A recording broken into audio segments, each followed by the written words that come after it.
Hey,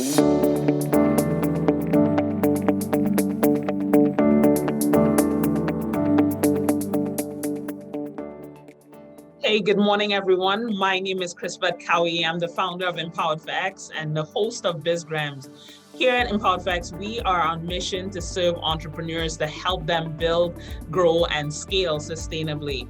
And with BizGrams, we get the opportunity of learning about dynamic entrepreneurs in our community and beyond, and really the impact that they are having in a positive way. I'm super excited and grateful this morning to have Rosemarie Reid-Julien with us, who is the owner of Beyond the Classroom, North Brampton. Thank you so much for being with us, Rosemarie. How are you doing today? Doing very well, thanks, Chris-Beth. Thanks for having me. Hey, you're very welcome. So talk to us, Rosemarie. Tell us a little bit about yourself and who or what inspired you to become an entrepreneur.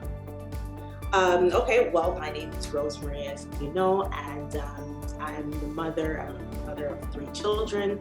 I'm also a high school teacher, so I've been a teacher for almost 17 years now.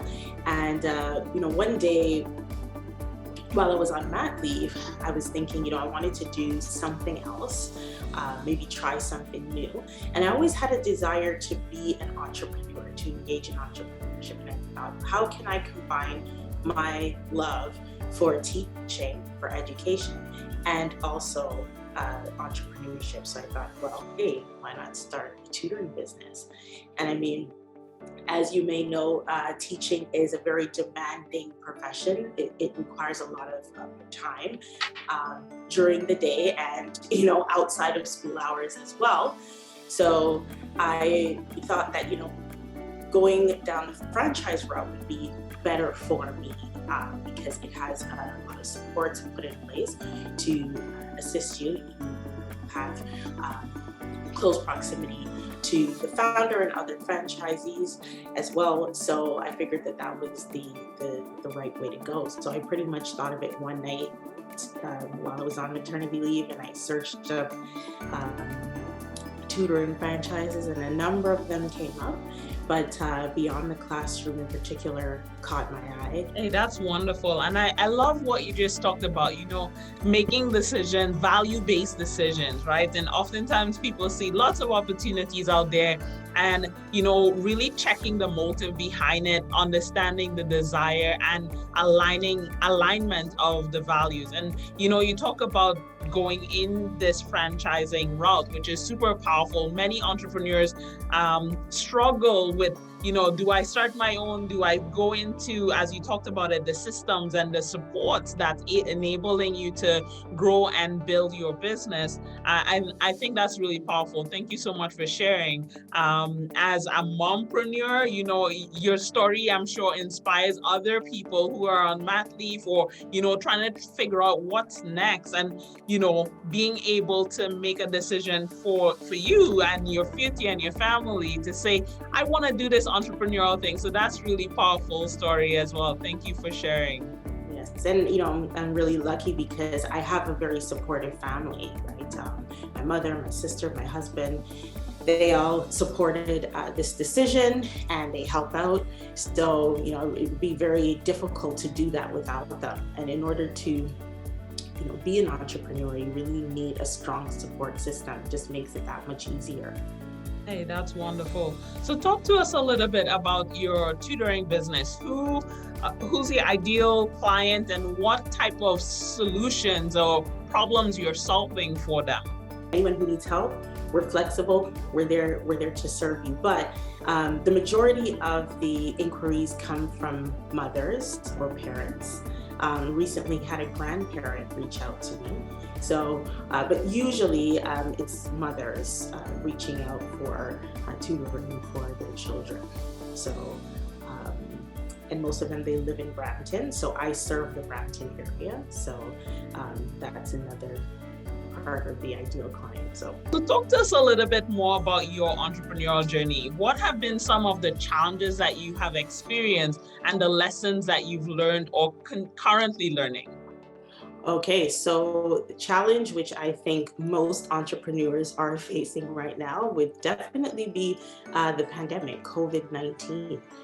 So we just celebrated our second anniversary, actually. So we started in 2019, and approximately 6 months later, the pandemic hit. So there was, obviously a decline in sales, but so that's been a major challenge. And we can't go in home into clients' homes, but now we've started doing that as of June. We just recently entered in home again, so things are back on track. I hope they stay that way, and I say that would be a win for me, because right now I'm in the best place that I've ever been since starting this business. Now that we're back in home, but basically, I'm quite grateful because I was able to continue tutoring through our online platform. So we still offered online tutoring to those that needed it. So it was great that we were able to actually do that when we weren't able to enter clients' homes. Hey, that's wonderful. And so you talked about some of the wins that you've had. Are there any others that you'd love to share with us? And what have you learned to get to that milestone or accomplishment? So the win right now, I guess, would be just being in the best place. I mean, serving more clients now than I ever have. I think a lesson that I've learned would be supporting other entrepreneurs, right? And supporting other entrepreneurs would be, sharing a post, purchasing something from them, using their services. That maintains a relationship with another business owner, and it can lead to positive results for both themselves and my business as well. Have there been any resources or mentors, books that have helped you on your entrepreneurial journey that you'd love to share with us here today? So this summer has been a very, very busy summer, and I haven't been able to read as much as I would have liked to, but there's a book on my night table right now called Secrets of the Millionaire Mind. So I'm by T. Harv Eker?